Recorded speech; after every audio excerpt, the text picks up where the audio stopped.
Dear all, extending greetings to you is my pleasure. In this video, we are going to discuss neighborhood system in a metric space. We shall also know two very important properties of metric space. The first is the Hausdorff axiom and the second is the first axiom of countability. We also call the Hausdorff axiom as a separation axiom for some obvious reason which we will see while we are dealing with it in this video. Let us now proceed ahead and grasp the concepts. We are going to use some pictures, very common life pictures, and that will relate to the neighborhood system in a metric space. So let us start and talk about neighborhoods. We all live in a city, and suppose this is your city, and in this city you live here. Now there must be some locality in which you are living, that is the area of vicinity. So suppose this is the locality in which you live. There must be some people around you, and so we take some people around you, and among these people there must be some people who are living with you in your colony and others may not be living with you in your colony. So suppose this is your colony. Now two people are not living with you in your colony, but others are living with you in your colony. Now since they are living in your colony, you would like to call them as neighbors. That doesn't matter in metric space, but just to mention it. And if they are living in your colony, there must be some houses in which they are living. So suppose these are the houses in which they are living. Now this picture is very simple and common, but it can be easily seen to be replicated in the case of a metric space. Here you can observe that if we are ready to see a metric space as your city, your locality may be replaced by a neighborhood N, colony by an open set G, and houses by open spheres. Let us further simplify this picture. Now we are in a position to simply note and visualize the idea of neighborhood N of a point X in a metric space. Suppose X is the point in your metric space ED, and we have a set N which is a subset of your metric space but is containing the point X. Now still we can't claim mathematically that N is a neighborhood of X. The essential thing which we require is the existence of an open set G such that G itself contains X. So this is the structure of the neighborhood in a metric space for a given point X. If you change the point X, then the neighborhood will change. So a set N in a metric space ED is going to be a neighborhood of a point X if it contains an open set G and G itself contains the point X. Now this is a visualization of a neighborhood system, but now we are going to formally write the definition of the neighborhood based on this picture. Now let us write the definition. A subset N of a metric space E is called a neighborhood of a point X in E if N contains an open set G containing X. So this is very simple text and you can always memorize it. But the better way is to know a mathematical structure by which you can understand whether it is a neighborhood or not. So I am giving a mathematical structure for it. So this is a very simple mathematical structure in which you can see that X is a point, G is an open set which is containing the point, and G is itself a subset of N which is a neighborhood of X. So if you find such a structure, then you can easily call N as a neighborhood of the point X. Now here there are some points to note. The first is X is a point in an open set G, and you know that G is open if and only if for all X in G there exists open spheres SRX, which is a subset of G. This we already know as the definition of open set.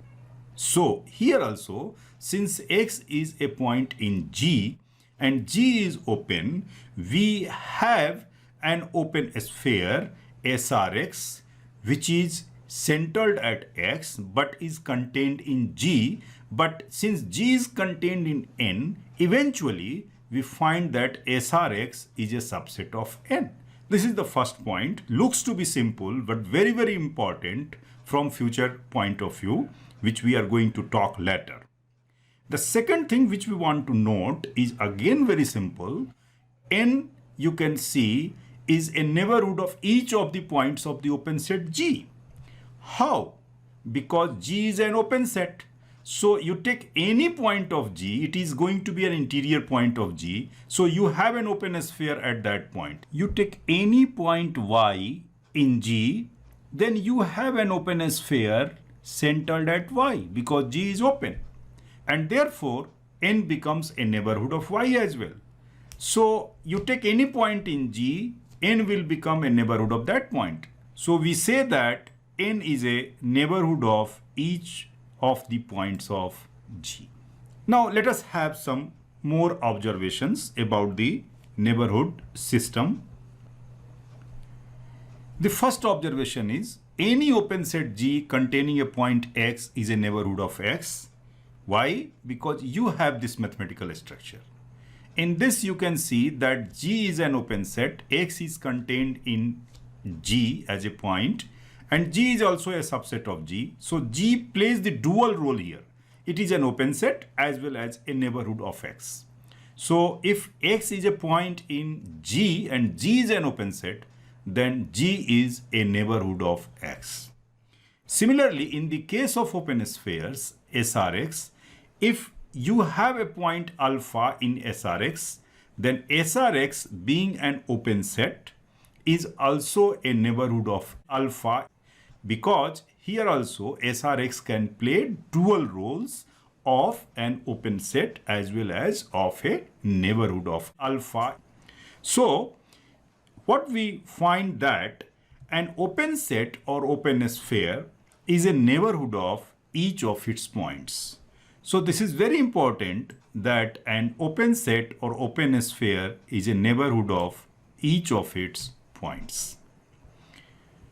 Now we move further and know some facts about the neighborhood system, and let us know what is neighborhood system first.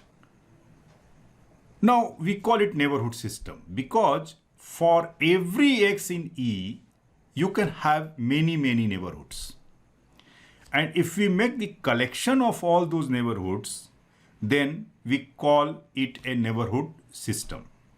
Here you can see that pi x denotes the neighborhood system, and pi x contains all the neighborhoods for the point X in E.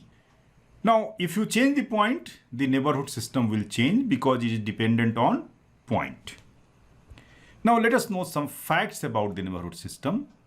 The first fact is very simple, and that is the metric space E is neighborhood of each of its points. This is very obvious because you know that E is an open set, and as an open set we have seen that in the open set is a neighborhood of each of its points. So E obviously becomes neighborhood of each of its points. Now the second is, in the metric space, a superset of a neighborhood is also a neighborhood. This is a very simple result and you should learn how to prove it. I am not going to elaborate it. You have a neighborhood N1 of a point X. If N2 is a superset of N1, then you have to prove that N2 is also a neighborhood of X. This is very simple. Now the third is the intersection of finitely many neighborhoods of X is itself a neighborhood of X. This result is also very simple because you know that intersection of finitely many open sets is again an open set. So based on that result, you can always prove it.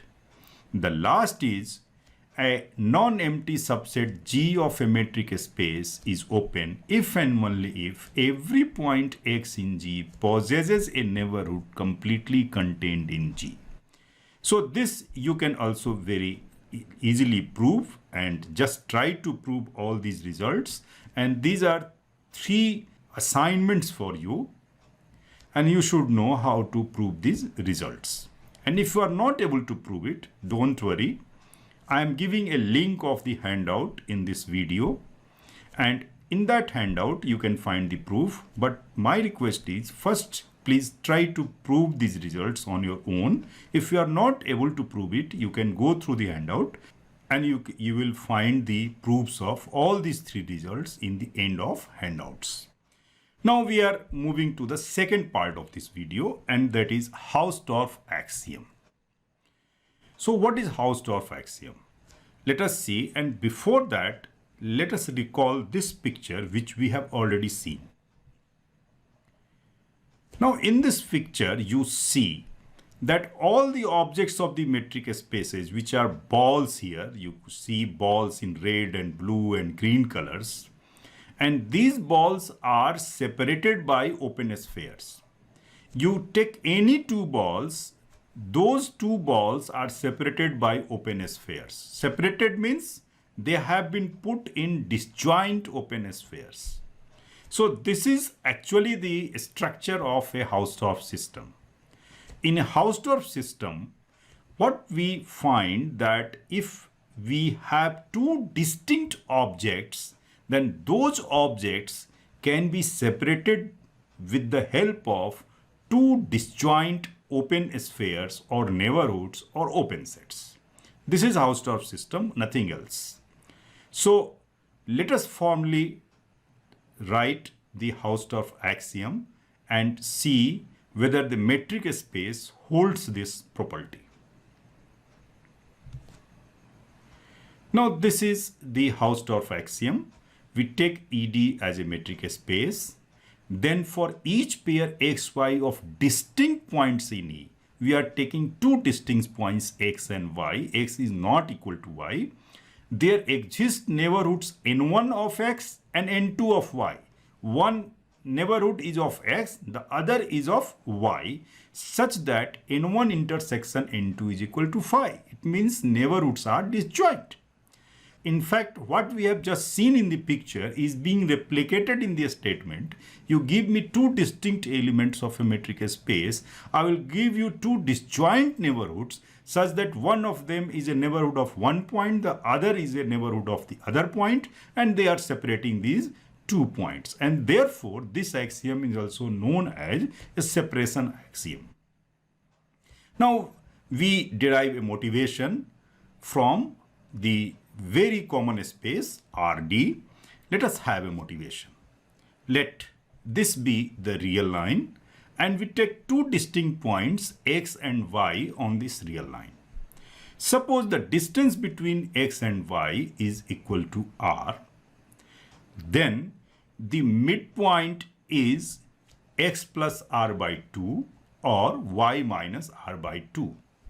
Now you know that in RD, open intervals are open spheres, and open spheres are eligible to play the role of neighborhoods. So in fact, open intervals play the role of neighborhoods here. So we are going to take open intervals. But what is the idea that we want to derive from here? How to take that open interval? The simple idea is take open intervals such that they do not touch this midpoint x plus r by 2 or y minus r by 2. So what we do? We just take the distance from x to be r by 4. That is dxy divided by 4. So we have now 2 open intervals, x minus r by 4, x plus r by 4, and y minus r by 4, y plus r by 4, whose intersection is empty. So eventually you have found 2 open intervals which are nothing but neighborhoods which are disjoint one is containing x and the other is containing y. So this is the idea which we want to inherit in the case of a metric space.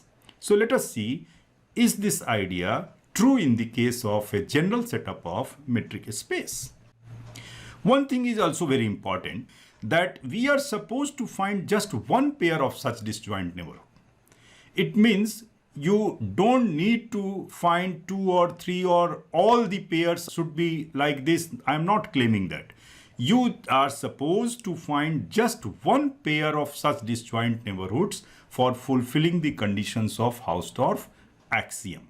You find just one pair and you are done. Now let us move to the general setup. Now here we take lambda is equal to dxy divided by 4, taking motivation from RD. And we claim that the open spheres S lambda x and S lambda y are disjoint. That is, their intersection is phi. Why? Because if we take Z in the intersection of S lambda x and S lambda y, then because Z is in S lambda x, we have dxz less than lambda, and because Z is in S lambda y, we have dyz less than lambda. And this implies that dxz is less than dxy divided by 4, just taking the value of lambda as dxy divided by 4, we have this. And similarly, dyz is less than dxy divided by 4. So if we add these two terms, we get that dxz plus dzy is less than dxy divided by 2. dyz can be written as dzy in a metric space by symmetry. But we know that in a metric space, we always have the triangle inequality that dxy is less than equal to dxz plus dzy. So if we combine these two, then we get a contradiction.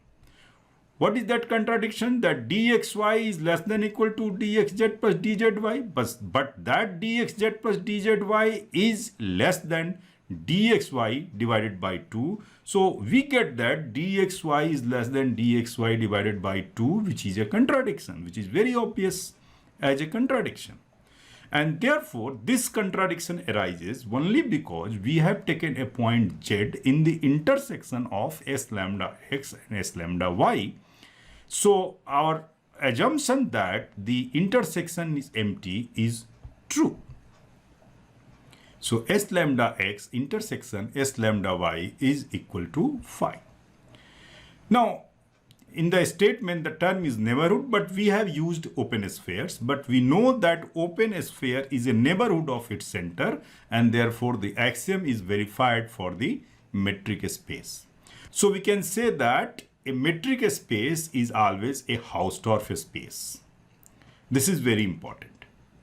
The second thing which I want to highlight is we have used open spheres in the proof. Now, open spheres play the role of neighborhood as well as of open set. So in the statement, you can replace the term neighborhoods by open sets and get another type of a statement, or another form of a statement rather. So this is all about the Hausdorff axiom, and you have already seen that this is nothing but separating two distinct points with the help of two disjoint neighborhoods. The one neighborhood contains one point, the other neighborhood contains the other point. So this is the Hausdorff axiom, and the metric space obeys this Hausdorff axiom, and therefore metric space is always a Hausdorff space. Now we move to the last segment of this video, and in the last segment we are going to discuss first axiom of countability.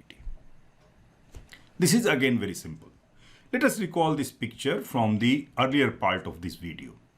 Here you see that you have a neighborhood n of the point x in the metric space ED, and you have an open sphere SRX which is contained in n. This is very important.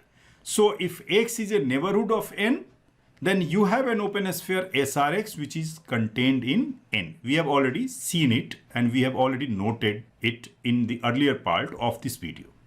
Now I want to elaborate one another point here. Now we take a positive integer eta such that 1 upon eta is less than r. So we are taking a radius smaller than r with the help of a positive integer, that's all. So positive integer eta such that 1 upon eta is less than r. Now if we use this 1 upon eta as radius, then we have an open sphere S1 upon eta x such that 1 upon eta x becomes a subset of n. So this is very simple. And therefore, we find that for every n in the neighborhood system pi x, where x is in E, now if you change x, I have said that the neighborhood system will change. Neighborhood system depends on the point. So n in pi x, there exists a positive integer eta such that S1 upon eta x is a subset of n. Now what is the beauty of this result? This is very simple, but let me just make a hint of it. Firstly, we have an open sphere SRX, which was a subset of your neighborhood n. Now the radius r was running on the set of real numbers, and you know that the set of real numbers is uncountable. But when we narrow down ourselves to open spheres like S1 upon eta x, then the radius 1 upon eta is now running on the set of positive integers. And you know that the set of positive integers is a countable set. So from an uncountable family of open spheres, now we have narrowed ourselves to a countable family of open spheres. And this is the beauty of this observation, which is giving rise to the first axiom of countability. Now let us see what is the first axiom of countability. Now this is the first axiom of countability. For each point x of a metric space E, this term each point of x is important because these all things are being discussed dependent on a point. If you change the point, the setup will change. So for each point x of a metric space E, there exists a sequence v1, v2, vn of neighborhoods of x. So you know that the terms of the sequence are countable in number. So we are taking v1, v2, vn of neighborhoods of x with the property that each neighborhood u of x contains at least one neighborhood of this sequence. So in fact, you have a family of countable number of neighborhoods such that if you take any other neighborhood, then that neighborhood will contain a member from the countable family of neighborhoods. So this is the first axiom of countability. Let us prove it just keeping in mind the picture which we have already seen. So for each x in E, we take Vn is equal to S1 upon Nx, where n runs over the capital N, which is the set of positive integers. So in place of eta, we have just taken n here as usual.